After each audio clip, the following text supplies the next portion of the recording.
नमस्कार, बहुत स्वागत है आपका। आप देख रहे हैं इंडिया टीवी। मैं हूं आपके साथ प्रिया सिंह सोमवंशी। चंद घंटों बाद पीओके में बवंडर उठने वाला है। सितंबर में जनरल मुनीर ने पीओके के खिलाफ एक बड़ी साजिश रची है, जिसकी एक झलक आज ही दिखाई दे गई। पीओके को पाकिस्तान ने आजाद कश्मीर का झूठा नाम दिया और हकीकत में 79 सालों से गुलाम बनाकर रखा गया।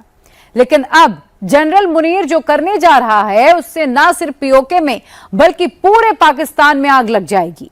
रावलपिंडी झुलस जाएगा। मुनीर के इरादे क्या हैं और पीओके का जवाब कैसा होगा, सब कुछ देखिए इस खास रिपोर्ट में। पीओके में पाकिस्तान क्या करने वाला है?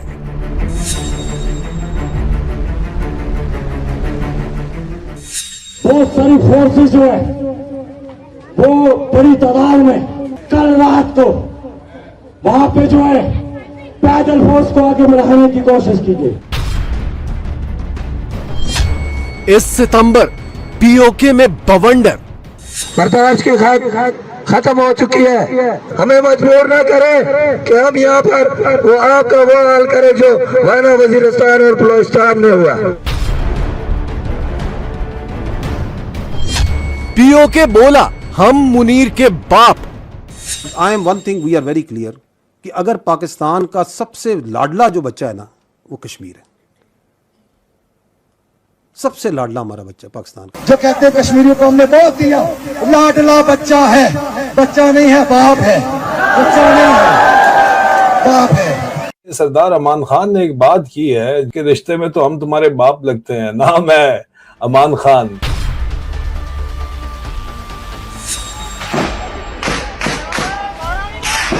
पीओके में बंदूकों की आवाजें फिर से तेज हो गईं।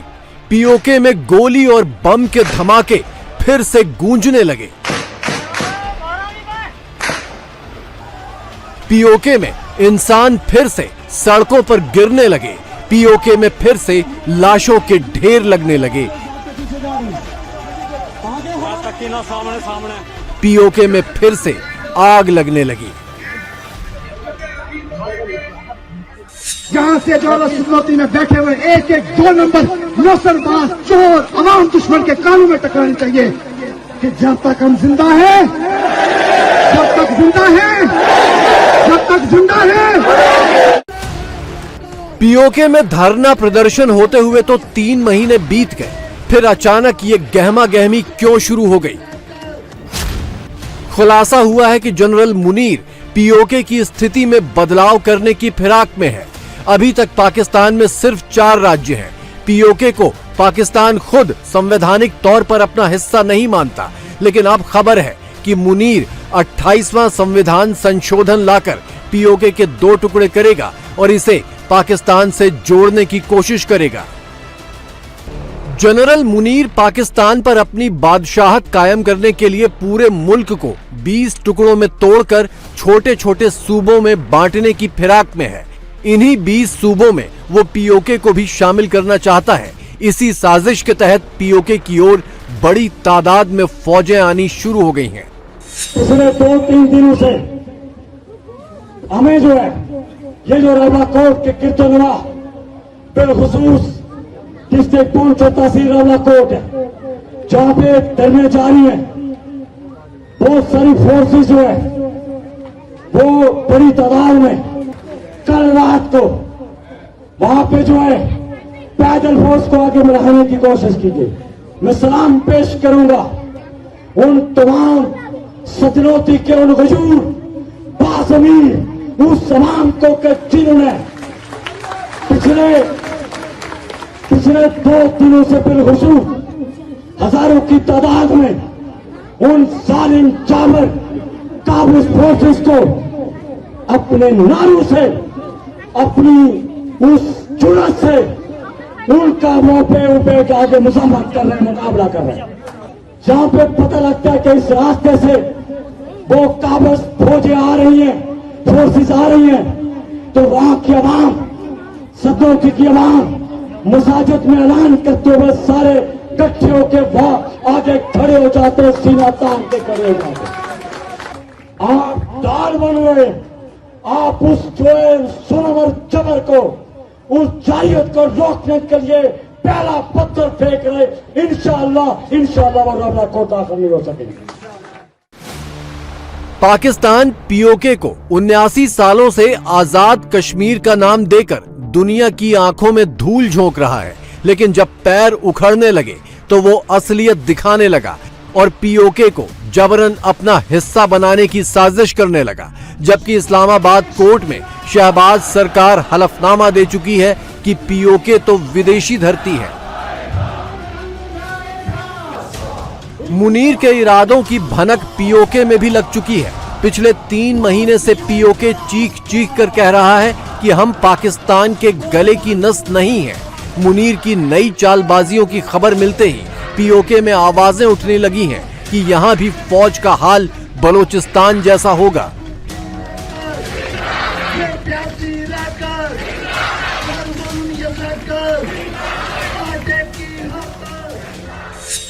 हमारी बर्दाश्त की हद खत्म हो चुकी है, बर्दाश्त की हद खत्म हो चुकी है।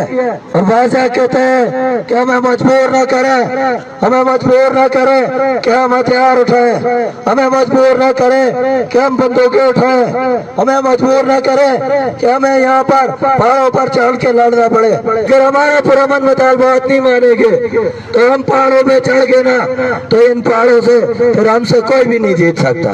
पाकिस्तान के जमींदार अदारों को मुखातब करके कहता हूँ कि हमें मजबूर न करें, हम आपके लिए अब इसको वाना वजीरिस्तान और बलोचिस्तान बनाए। हमें मजबूर न करें कि हम यहाँ पर आपके लोगों के आईडी कार्ड चेक करें, हमें मजबूर न करें कि हम यहाँ पर वो आपका वो हाल करें जो वाना वजीरिस्तान और बलोचिस्तान में हुआ। पीओके में मुनीर की फौज 3 महीने में 130 से ज्यादा लोगों को कत्ल कर चुकी है। 1000 से ज्यादा लोग जख्मी हो चुके हैं और करीब 500 लोग लापता हैं। ऐसा कसाई नुमा बर्ताव करने के बाद मुनीर ने पीओके को फुसलाने की बचकाना कोशिश भी की। I am one thing we are very clear कि अगर पाकिस्तान का सबसे लाडला जो बच्चा है ना वो कश्मीर है। सबसे लाडला हमारा बच्चा पाकिस्तान का। सारे इस रियासत के बच्चे हैं ना, मैं आप सारे, रियासत माँ और बाप की जगह होती है ना, उसका लाडला तरीन बच्चा कश्मीर है। मुनीर पीओके को लाडला बच्चा कहकर ठगना चाहता था, लेकिन अपनों के खून में सना पीओके का चप्पा चप्पा बागी हो चुका है। मुनीर को जवाब मिल रहा है कि पीओके पाकिस्तान का बच्चा नहीं, बाप है। हम उनसे कहते हैं सिर्फ बिजली की कीमत लगाओ कितनी है, जो कहते हैं कश्मीरियों को हमने बहुत दिया, लाडला बच्चा है, बच्चा नहीं है बाप है, बच्चा नहीं है बाप है। और हमने बहुत बजट, हम उनसे कहते हैं हिसाब कर लो, कैलकुलेटर निकालो, हिसाब कर लो, लाइव बैठ जाओ, हिसाब कर लो। अगर हमने तुम्हारे देने हुए तो हम अपने अज़ाब बेच के तुम्हें पैसे देंगे, लेकिन अगर तुमने देने हुए तो शर्म से डूब के मत जाना। कश्मीरियों के मकरूज हो, कश्मीरियों के खून के मकरूज हो, कश्मीरियों के खून के कातिल हो। और आपसे कहना चाहता हूँ बिजली के बिल नहीं देने, कोई टैक्स नहीं देना जब तक ये मसाइल हल नहीं होते। पीओके में 3 साल पहले आंदोलन शुरू हुआ था आटे बिजली की मांग से, लेकिन फौजी जुल्मों के चलते ये मांग तब्दील हो गई फौज के पीओके से बाहर निकलने में। इसके बावजूद मुनीर की बेशर्मी कायम रही, तो अब आंदोलन का इकलौता मकसद पाकिस्तान से आजादी हो चुका है। इसी महीने पीओके ने एक बड़ा कदम भी उठाया है। गांव-गांव के स्तर पर 3 कमेटियां बनाने का फैसला हुआ है। पॉलिटिकल कमेटी, फाइनेंस कमेटी और डिफेंस कमेटी। यानी पीओके ने अपनी नुमाइंदगी, अपने खर्चे और अपनी सुरक्षा खुद अपने हाथों में लेकर पाकिस्तान से आजादी की ओर पहला बड़ा कदम आगे बढ़ा दिया है। चोरों ने डैम हमारी जमीन पर बनाया और पावर हाउस अपनी तरफ लगाया। ये इतने मकार और इतने बेईमान हैं। ये मुल्क बना ही बेईमानों के लिए है। बेईमान जर्नैलों, बेईमान मुल्लाओं, बेईमान जागीरदारों और बेईमान अशराफिया का मुल्क जो है उसका नाम पाकिस्तान है। 1962 में मायदा किया कि बिजली फ्री देंगे, मायदा गायब कर दिया, कापियां गायब कर दी, कुछ भी फ्री नहीं दिया। उसके बाद अब भिंबर में मीरपुर में जगह जगह इन्होंने हमारे दरिया रोक कर उनके रुख तब्दील करके उन पे डैम बना के कोई किसी गैर मुल्की कंपनी को दिया, कोई अपने पेट में डाल रहे हैं। पानी भी मुफ्त लेके जा रहे हैं, बिजली भी मुफ्त लेके जा रहे हैं और भाषण हमें देते हैं कि ये मुफ्त बिजली मांग रहे हैं। यानी ये इतना बड़ा बेईमान मुल्क है। जाहिर है पीओके में हो रही इन हलचलों से जनरल मुनीर और उसकी फौज घबराए हुए हैं। कश्मीर नाम का झुनझुना उनके हाथों से छिन न जाए, इसीलिए पाकिस्तान में इतनी तेजी से हरकत हो रही है और पीओके से आजाद वाला फर्जी स्टेटस हटाकर उस पर पूरे कब्जे की तैयारी शुरू हो गई है।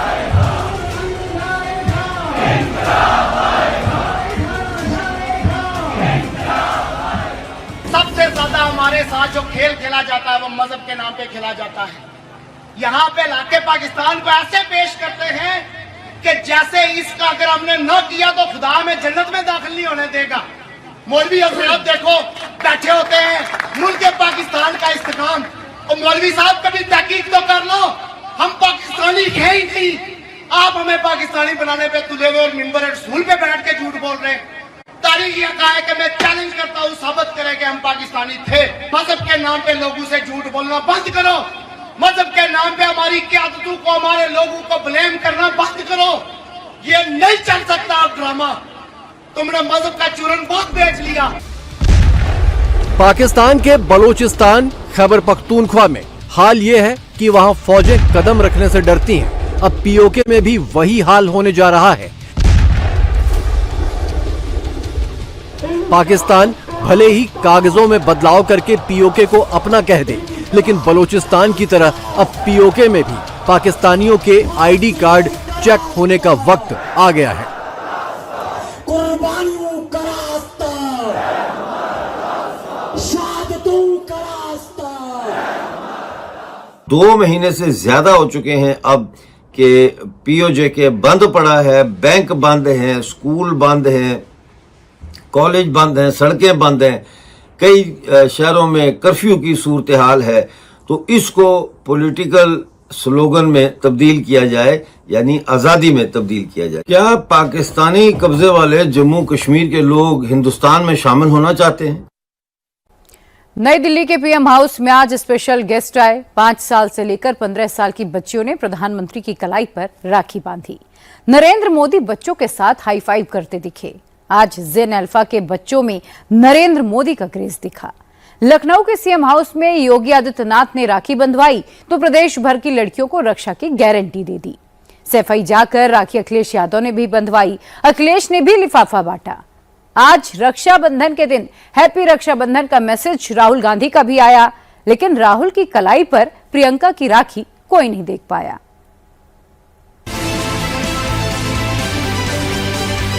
वंदे मातरम इसमें लगा है।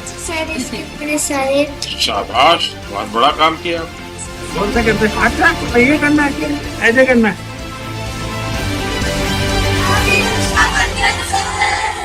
सबको रक्षाबंधन के आशीर्वाद। नरेंद्र मोदी इन्वॉल्व हो रहे हैं। हम इंस्पिरेशन लेते हैं, आप जैसे भारत को आगे लेके जा रहे हैं, हम भी आगे ले जाएंगे सर। नए जमाने में नई पीढ़ी के साथ नई जरूरत के हिसाब से नरेंद्र मोदी खुद को बहुत तेजी से ढाल रहे हैं। जेन जी और जेन अल्फा के साथ नरेंद्र मोदी का ये हाई फाइव बंधन है, जो रक्षा बंधन के लिए प्रधानमंत्री आवास में नजर आया। आपका बचपन का सपना आप लोगों को मिलने का। नरेंद्र मोदी समय और समाज की पल्स पर उंगली रखकर चलते हैं। जेन जी और जेन अल्फा इन दिनों पॉलिटिक्स के ये 2 बज़वर्ड्स हैं। आने वाले 10 चुनाव यही पीढ़ी तय करने वाली है। 7 लोक कल्याण मार्ग की ये तस्वीरें बता रही हैं कि इस नई पीढ़ी में भी नरेंद्र मोदी का जबरदस्त क्रेज है।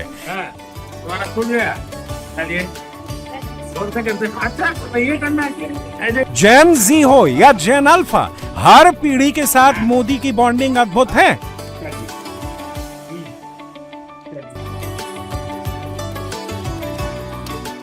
बहुत बहुत आशीर्वाद बेटा। मम्मा बोलती हो कि दूध पीती नहीं होगी, सब्जी खाने के लिए कहती हो खाती नहीं होगी। अच्छा, करेला नहीं खाती? तो मेरे भाई भी नहीं खाता। कोई नहीं खाता। हैप्पी रक्षाबंधन। हैप्पी।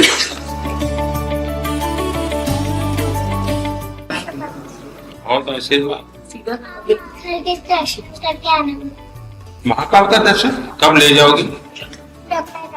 मुझे महाकाल का प्रसाद ले आना, आओगे ना? प्रधानमंत्री आवास में प्रधानमंत्री को राखी बांधने के लिए बच्चे पहले भी आते थे। स्कूल के बच्चे पहले के प्रधानमंत्रियों को भी राखी बांधते थे, लेकिन ये स्नेह, ये विश्वास, चेहरे की ये मुस्कान और बच्चों की ऐसी मासूमियत पहले कभी नहीं दिखती थी। जय जय भारतवर्ष हमारे, जय जय हिंद हमारे हिंद, जय जय हिंद हमारे हिंद, जय जय हिंद हमारे हिंद, जय जय हिंद हमारे हिंद हमारे हिंद। नरेंद्र मोदी की खास बात यह है कि वो देश के प्रधान सेवक तो हैं ही, मोदी बच्चों के अभिभावक भी हैं। बच्चों के बीच मोदी खुद भी बच्चे बन जाते हैं, तभी तो छोटी छोटी लड़कियां भी उनसे हाई फाइव करने में न संकोच करती हैं, न हिचकिचाती हैं। पीएम हाउस के इस वीडियो में मोदी छोटी छोटी लड़कियों के साथ हाथ मिलाते, हाई फाइव करते और कुछ बच्चियों के सिर पर हाथ रखकर आशीर्वाद देते हुए दिखाई दे रहे हैं। लखनऊ के 5 केडी मार्ग बंगले में मुख्यमंत्री आवास में उत्तर प्रदेश के मुख्यमंत्री योगी आदित्यनाथ ने भी स्कूली लड़कियों से राखी बंधवाई।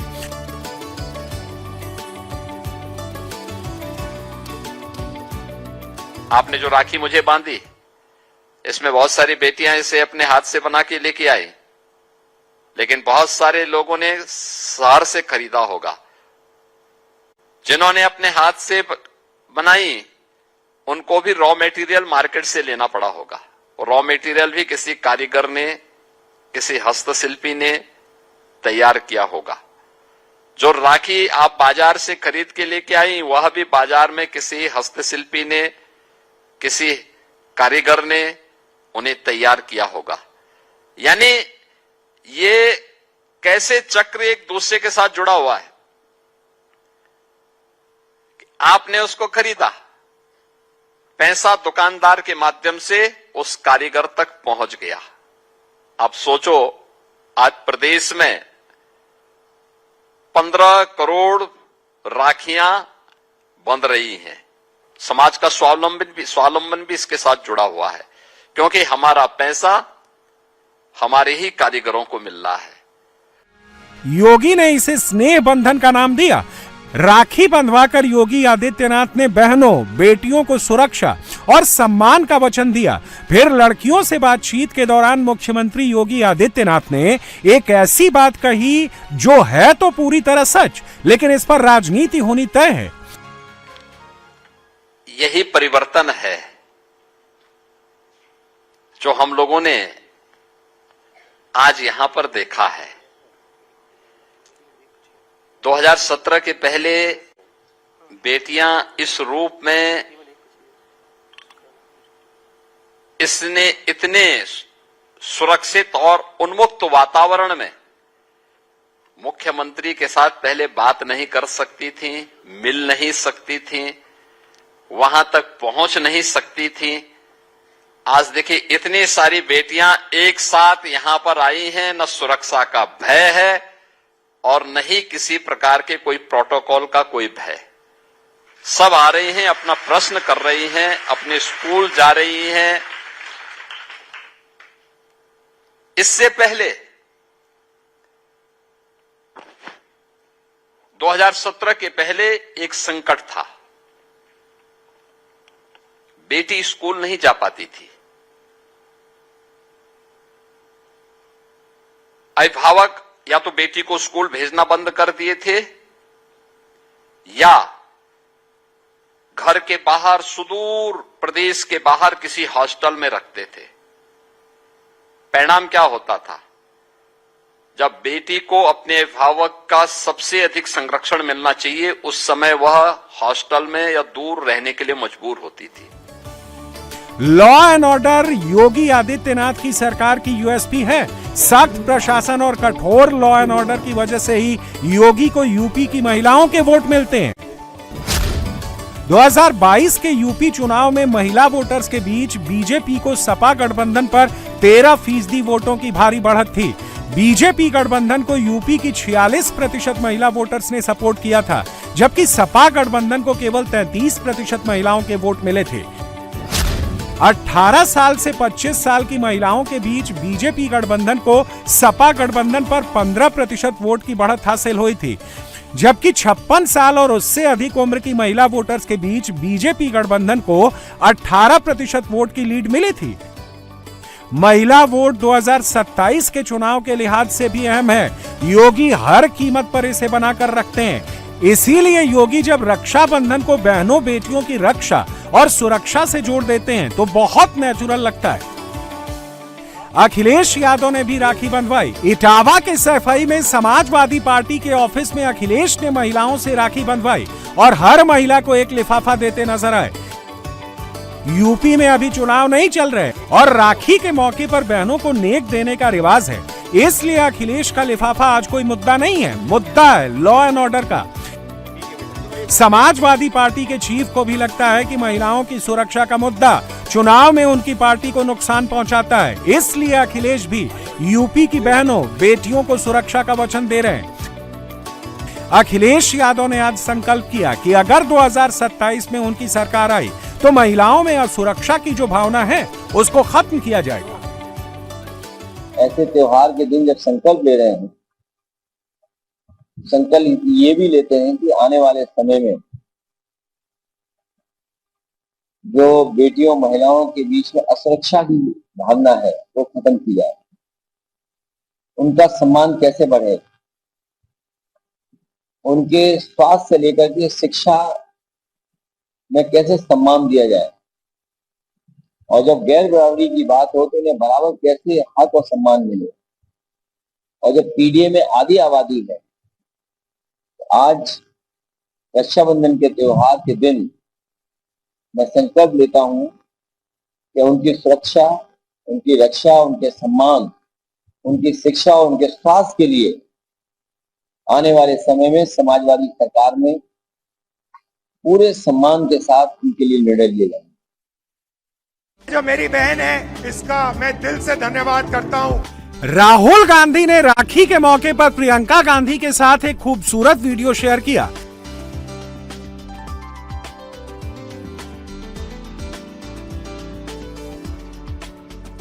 राहुल गांधी के इस वीडियो में बहन प्रियंका गांधी के साथ उनका स्नेह, उनका म्यूचुअल रिस्पेक्ट दिखता है। बड़े भाई इधर देखो, सबसे ज्यादा गर्व तुम पर है। 50 सेकंड के इस वीडियो में राहुल और प्रियंका की पॉलिटिकल जुगलबंदी भी दिखती है।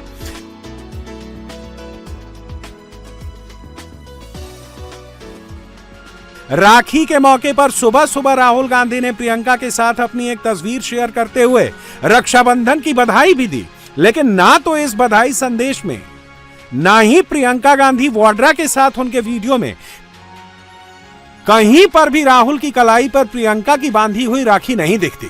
इस वीडियो में भी प्रियंका गांधी एक जगह राहुल की बांह पर काली पट्टी बांधती हुई दिखती हैं, लेकिन राखी कहीं नहीं है।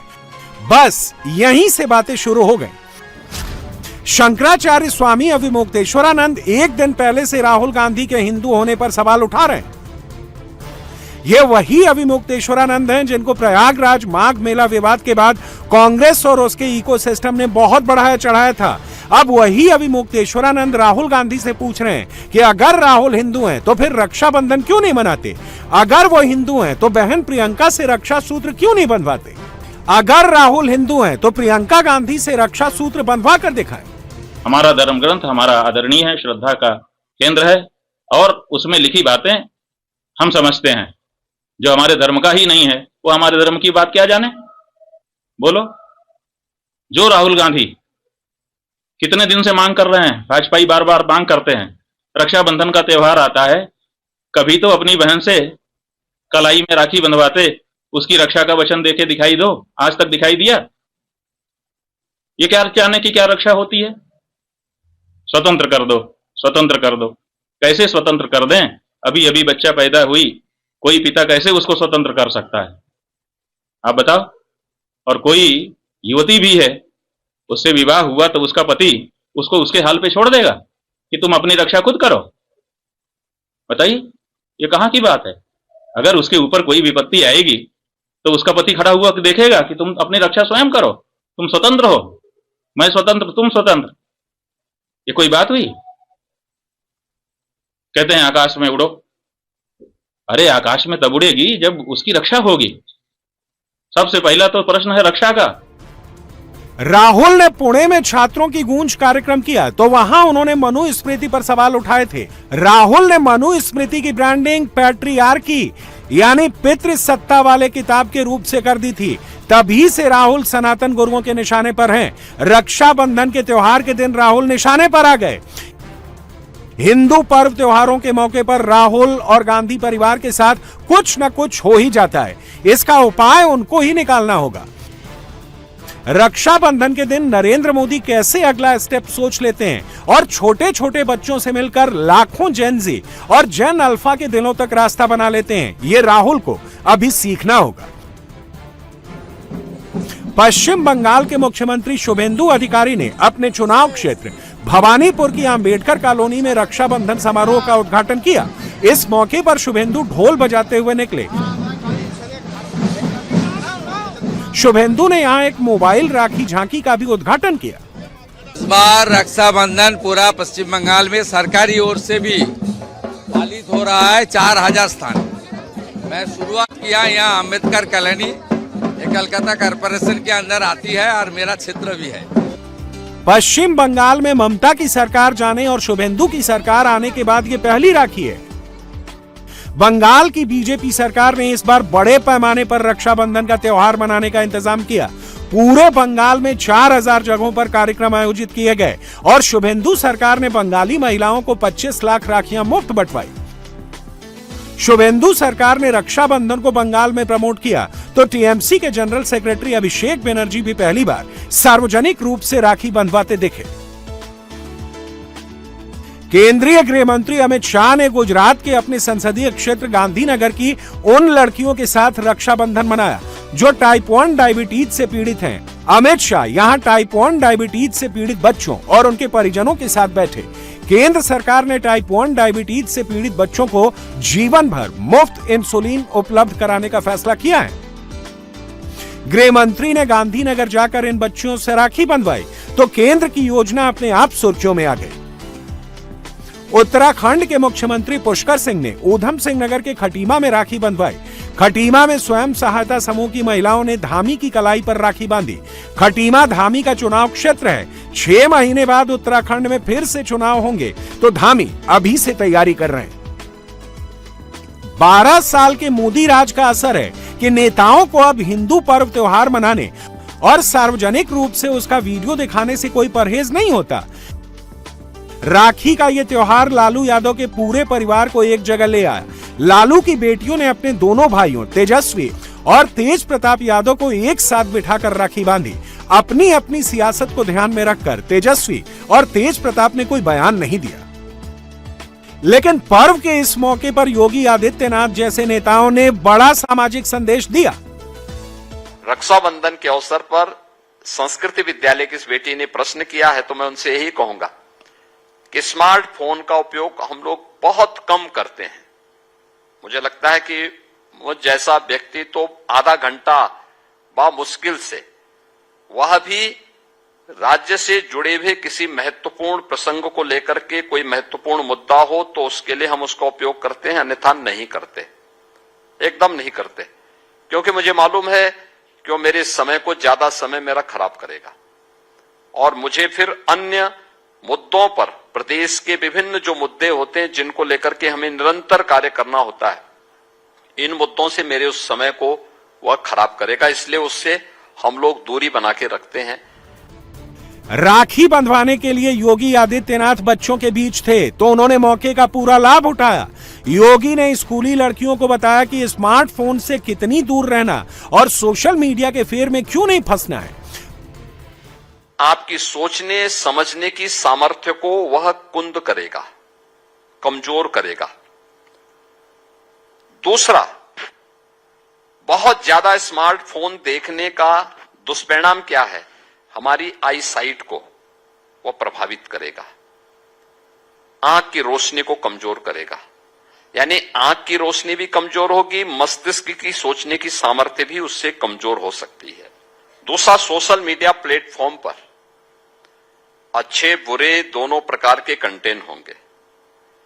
अगर हम उससे दूरी बना करके रखेंगे, केवल आवश्यकता के अनुरूप उस प्रकार की सामग्री जो आपके पाठ्यक्रम के अनुकूल हो और आपकी प्रतियोगी परीक्षाओं के अनुरूप हो, उसको अगर हम देखेंगे आपके लिए उपयोगी होगा, लेकिन उसकी भी सीमा होनी चाहिए। प्रधानमंत्री ने बच्चों से राखी बंधवाई तो एक दोस्त की तरह, बड़े भाई की तरह उनसे बात की। योगी आदित्यनाथ ने बच्चों से राखी बंधवाई तो गार्जियन की तरह उनसे बात की। यही परंपरा है, यही राखी का संस्कार है। हिंदू पर्व त्योहारों से एलर्जी रखने वाले लोग इन तस्वीरों को समझेंगे तो उन्हें भी एनर्जी मिलेगी। नेपाल में फ्लैश फ्लड के बाद लार्ज स्केल पर रिलीफ और रेस्क्यू ऑपरेशन चलाया जा रहा है। नेपाली आर्मी के साथ ही 13,000 से ज्यादा सुरक्षाकर्मी लोगों को बचाने में जुटे हुए हैं। हेलीकॉप्टर के जरिए बाढ़ पीड़ितों को एयरलिफ्ट किया जा रहा है और इसी बीच नेपाल पर एक और बड़ा खतरा मंडराने लगा है। नेपाल और तिब्बत के बॉर्डर के पास एक और बैरियर लेक में तेजी से पानी भर रहा है और अगर ये झील फूटता है तो नेपाल में पहले से ज्यादा तबाही हो सकती है। एक रिपोर्ट देखिए।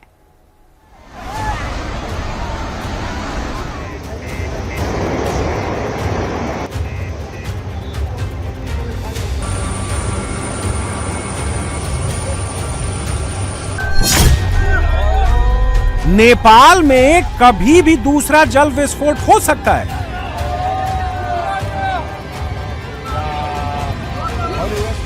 कल तक वो जो वाटर लेवल वो लेक में, वो ऊपर वाले जो चाइना वाले लेक में वो अभी धीरे धीरे बढ़ रहे हैं और अभी कल तक कुछ भी नहीं हुआ तो फिर थोड़ा जोखिम कम है, नहीं तो कल तक जोखिम होने के चांसेस ज्यादा है करके बोल रहे हैं। नेपाल के त्रिशुली नदी में फ्लैश फ्लड फिर तबाही मचा सकती है। सबै अलि सुरक्षित भएर बस्नुहोस्। पानीको बहाव बढेको छ भनेर अहिलेदेखि सूचना आएको छ, त्यसैले हामीले अहिले रोकिरहेछौँ। यो तलपट्टि कोही पनि अहिले छैन, सबै खाली गरेको छ। त्यसैले कृपया सबैजना बुझेर आफै पनि अलि पर सुरक्षित भएर बस्दिनु होला। धन्यवाद। वो थोड़ा सा क्या बहाव बढ़ के आ रहा है रसवा से, इसलिए यहाँ पर खाली। तो त्रिशूली नदी में पानी बढ़ने वाला है? हाँ, बढ़ने वाला है, इसलिए एहतियात के तौर पर त्रिशूली एरिया के गांवों को खाली कराया जा रहा है। अभी वहाँ से बहुत ज्यादा पानी आ रहा है, इसलिए नदी के लगभग 20-30 मीटर आसपास कोई भी ना रही है। 20-30 मीटर के हाईवे भी नहीं रहे बोल रहे हैं, इसलिए हम सब यहाँ से नहीं ब्लॉक कर रहे हैं। नेपाल में महातबाही के बाद एक और वाटर बम कभी भी फट सकता है। नेपाल तिब्बत बॉर्डर के पास बने एक और बैरियर लेक में लगातार वाटर लेवल बढ़ रहा है। लेक ओवरफ्लो कर रही है और ये किसी भी वक्त फट सकती है। ग्लेशियर लेक के फूटने से एक बार फिर त्रिशूली नदी में विनाशकारी सैलाब आ सकता है, जिससे पूरे इलाके में फिर हाहाकार मच सकता है। नेपाल में जो नई तबाही आने वाली है वो दोभान की बैरियर लेक है, जो ग्योरोंग लेक से करीब 6 किलोमीटर दूर है। यानी 26 अगस्त को जो लेक फटी थी उससे 6 किलोमीटर की दूरी पर दूसरी लेक कभी भी फट सकती है। ये झील तिब्बत के चोचेन नदी और पुरेपू सांगपो नदी के संगम के पास बनी है। नए बैरियर लेक के ओवरफ्लो होने के बाद त्रिशूली नदी का वाटर लेवल लगातार बढ़ रहा है। एहतियात के तौर पर रेस्क्यू टीम लाउडस्पीकर से लगातार अनाउंसमेंट कर रही है, लोगों को अलर्ट किया जा रहा है। पर ये तस्वीरों के माध्यम से आप त्रिशूली नदी देख लीजिए और इसी के तेज उफान पे जो आपको सामने का स्ट्रेच दिख रहा है, जहां पे पूरा बाजार था वो सब कुछ खत्म हो गया, सब कुछ वाइप आउट हो गया, वहां पर कुछ भी नहीं है। तेज उफान, तेज लहरें अभी बहुत तेज हैं। रसुआ यहां से 40 से 50 किलोमीटर की दूरी पर है। ये जो पूरा डिस्ट्रिक्ट है वो इफेक्टेड एरिया के तौर पर है और यहां पर चारों तरफ आपको जो इस समय त्रासदी की तस्वीर दिखाई दे रही है, इसे शब्दों में बयां करेंगे तो आपको ऐसा लग सकता है कि इस समय बहुत ही सुहानी ये त्रिशूली नदी लग रही है, लेकिन ये तेज उफान है और इस उफान के साथ साथ जो घर थे वो सभी लोगों के घर बह गए। ये टापू नुमा पूरा बन गया है। जो यहाँ पे ब्रिज था, जो तस्वीरें आपने देखी, वो ब्रिज पूरा का पूरा ढह गया। ग्योरोंग के बाद तिमुरे एरिया, जिसे गेटवे ऑफ नेपाल आप समझ लीजिए, क्योंकि चाइना नेपाल का बॉर्डर है, वहां से जैसे ही एंट्री आएगा और यहां पहुंचने में करीबन 30 मिनट लगेगा। पिछली बार जब 30 मिनट का आया तो 9 मीटर तक इसकी लहरें गई। जो इसका पूरा मलबा है वो ऊपर बना और इससे आपको अंदाजा लग जाएगा। जब जहां पर हम हैं ये करीबन 100 फीट से ऊंची की इसकी ऊंचाई है और ये चारों तरफ एक तरीके से सिक्योर जोन है। लेकिन तस्वीरें हम आपको दिखा रहे हैं, यहां पर चाहे स्थानीय लोग हों जिनके घर यहां पर हैं, घरों को खाली करवा लिया गया है। ठीक सामने आप देखिए, ये होटल सनशाइन पूरा तरीके से भरा हुआ था। इस समय कोई यहां पर नहीं है, क्योंकि ये ऊंचाई पे होने के बावजूद भी, क्योंकि फ्लैश फ्लड का खतरा है। दोभान के पास बने बैरियर लेक में 20 लाख क्यूबिक मीटर से ज्यादा पानी जमा हो चुका है। इसके साथ ही लेक में भारी मलबा भी जमा है। ऐसे में जब ये लेक अचानक फूटेगी तो त्रिशूली, भोटेकोशी और नारायणी नदी में भारी उफान आ सकता है। पिछली बार से ज्यादा तबाही मचा सकता है। यही वजह है कि नदी से करीब 100 फीट ऊपर तक के मकानों, दुकानों और होटलों को खाली कराया जा रहा है। पानी बढ़ने वाला है, इसलिए रोक रहे हैं सबको। तो अब आगे कोई गाड़ी नहीं जाएगी? नहीं जाएगी। तो जो गाड़ियां रेस्क्यू के काम में लगी थी सब वापस आ रही है? वापस आ रही है, सब आ रही है। वहाँ से सारे आदमी को खाली करवाया जा रहा है? खाली करवाया जा रहा है, सबको सिर्फ जगह ले जाया जा रहा है। काम बंद? काम बंद। क्या जानकारी मिली है, क्या आगे खतरा है फिर? आगे से भी ज्यादा बहुत बड़ा बाढ़ आने वाली है, इसलिए सबको अलर्ट कर दिया जा रहा है।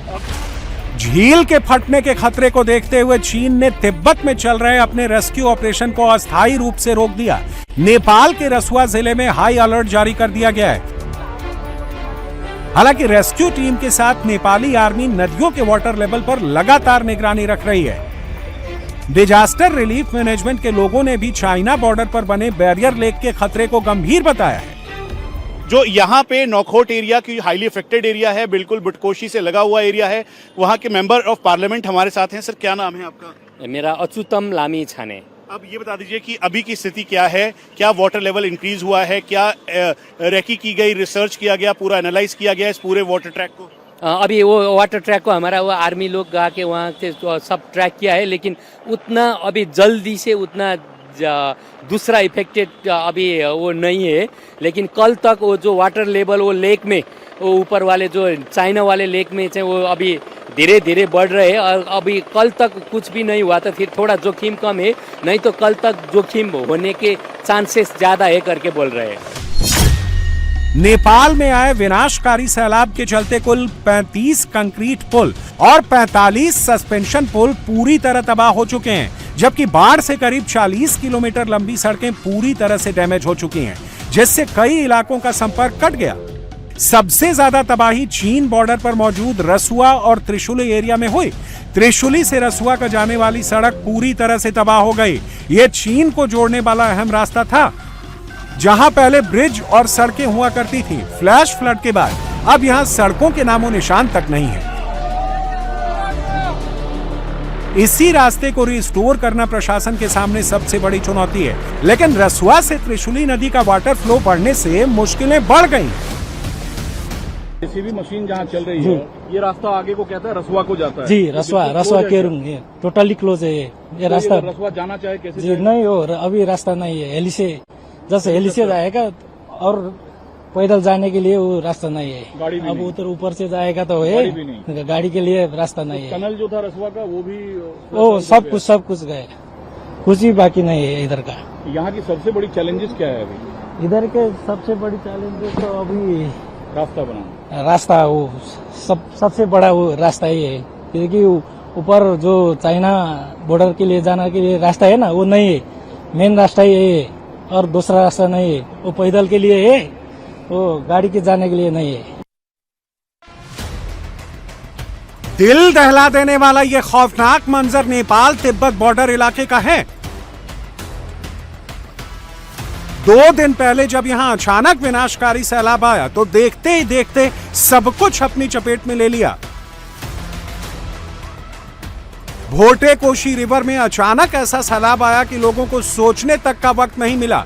लोग जान बचाने के लिए घरों की छतों और बालकनी पर फंस गए।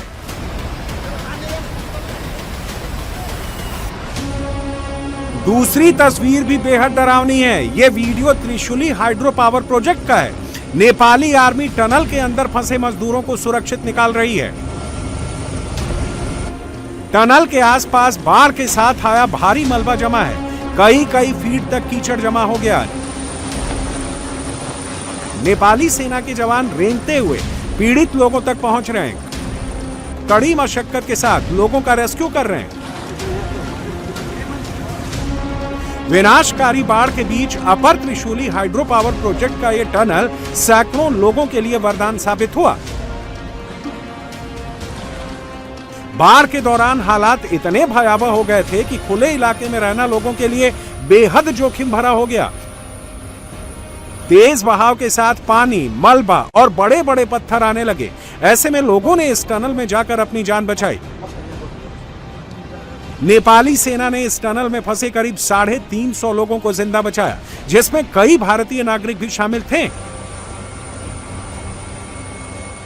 अब भी टनल के अंदर करीब 100 लोगों के फंसे होने की आशंका है, जिन्हें बचाने के लिए लगातार रेस्क्यू चल रहा है। रसुआ जिले में भोटे कोशी नदी में आई भीषण बाढ़ के बाद राहत और बचाव का काम लगातार जारी है। बाढ़ प्रभावित इलाकों में सर्च, रेस्क्यू और राहत के लिए लार्ज स्केल पर ऑपरेशन चलाया जा रहा है। नेपाल की डिजास्टर मैनेजमेंट अथॉरिटी के मुताबिक अब तक 1176 लोगों को हेलीकॉप्टर की मदद से सुरक्षित निकाला गया। इस मुहिम में नेपाली सेना के 6 और निजी कंपनियों के 9 हेलीकॉप्टर लगाए गए हैं।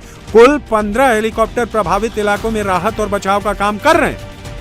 ऊपर रसुआ एरिया में जो वाटर फ्लो है उसमें इजाफा हुआ है। अब ऐसे में नेपाल आर्मी लोगों को अलग अलग जगहों से रेस्क्यू कर लेकर इसी बेस पर आ रही है और यहाँ से बाय रोड उनको काठमांडू भेजा जा रहा है। बारिश शुरू हो चुकी है और उसके साथ साथ जो आसपास का एरिया है, जिसमें रसुआ एरिया है, साथ में मगलिंग है, इन सभी एरिया से जो इफेक्टेड लोग हैं उनको लाया जा रहा है। दूसरी तस्वीर ठीक सामने है जहां पर बहुत सारे बच्चे एक साथ नीचे बैठे हुए हैं। ये वो लोग हैं जिनको अलग अलग जगहों से लाया गया और अब इनको यहां से काठमांडू भेजा जाएगा। और इसके साथ साथ जो बाकी हेल्पर्स हैं वो लगातार सर्च और रिलीफ के इस काम में लगे हुए हैं। यहाँ पर जहाँ एक तरफ नेपाल आर्मी ये सर्च एंड रेस्क्यू ऑपरेशन कर रही है, तो इफेक्टेड एरियाज में अभी भी करीबन 1000 के लगभग लोग हैं जो मिसिंग है, जिनकी कोई भी जानकारी अभी नहीं मिली है। और इसीलिए इस त्रिशूली आर्मी बेस पर करीबन 20 हेलीकॉप्टर, जिसमें सेना और डिस्ट्रिक्ट एडमिनिस्ट्रेशन के सभी के शामिल हैं, वो लोगों को राहत पहुंचाने के लिए लगातार काम कर रहे हैं। वहीं दूसरी तरफ जो काठमांडू की तरफ जाने वाले लोगों के लिए यहाँ पर पूरी तैयारी की जा रही है। उन सभी लोगों को यहाँ से अंदर लाया गया है क्रमबद्ध क्रम, और फिर उसके बाद सामने स्कूल के बच्चे जो हैं यहाँ से रेस्क्यू करवाकर उनको अब काठमांडू भेजा जा रहा है। खराब मौसम और भारी मलबे के बीच रेस्क्यू टीम को काफी दिक्कतों का सामना करना पड़ रहा है। कई इलाकों में बाढ़ के साथ इतना मलबा आ गया है कि हेलीकॉप्टर तक उतारना कठिन हो गया है। इसके बावजूद नेपाली आर्मी और पुलिस युद्ध स्तर पर रेस्क्यू में जुटी है। बाढ़ प्रभावित इलाकों से एयरलिफ्ट कर लोगों को आर्मी बेस लाया जा रहा है। बाढ़ प्रभावित क्षेत्रों में सर्च और रेस्क्यू के लिए कुल 13,295 सुरक्षा कर्मियों को लगाया गया है। इनमें नेपाल पुलिस के 7,250 और नेपाली सेना के 4,200 और आर्मर्ड पुलिस फोर्स के 1,845 जवान शामिल हैं। कितनी अभी तक मिसिंग लोग हैं, कितने कैजुअलिटीज हो चुके हैं और कितनों को अभी तलाश के लिए आप लोग काम कर रहे हैं? अभी तक वो 1000 के आसपास में हमारा वो जो है वो जो कैजुअलिटी है वो यहाँ पहुँच चुका है, रेस्क्यू करके यहाँ ले चुका है। बाकी 5000 के आसपास में वो मिसिंग लोग अभी हमारे गेस में है, उससे ज्यादा भी हो सकता है।